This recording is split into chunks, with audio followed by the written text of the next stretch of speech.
I've got a tip for people that are struggling to get the cap from their Hawke scope off, the one where the battery is and below.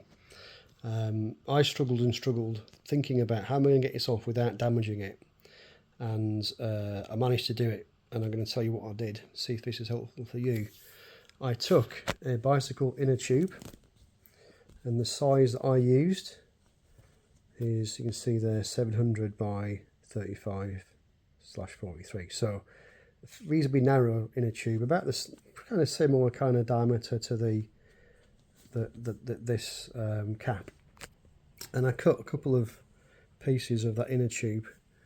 In fact, I cut that one, actually is a bit too thick, so cut a couple of pretty narrow pieces of rubber from the inner tube. I made sure I cleaned them because there's some kind of powder, I think, on the inside of those, so getting a bit of a clean, and I'll show you what I did in a second. I'm just going to pause and I'll show you what I did.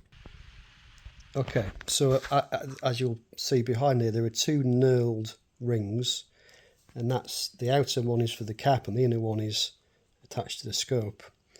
That rubber gave me enough grip to be able to then remove that. It's still quite a tussle.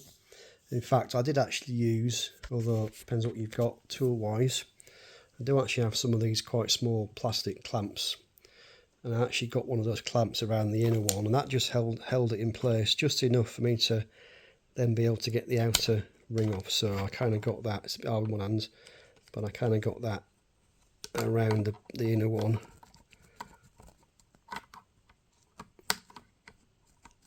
Like so, nice and tight, and I was then able to, I've done it once so I'm cheating, but I was able with a bit of effort to then undo the outer one by hand, and that rubber just gave me enough grip and allowed me to do it without damaging the cap. And then obviously the battery's inside there, you can just change that over, and then this goes back on, screw it back on. People talk about using Vaseline, I think, to maybe stop it from sticking in the future. That's probably not a bad idea. I might give that a try on this one as well. But I just thought I'd share that because that might be useful. It might just save you from damaging your scope. And there you go.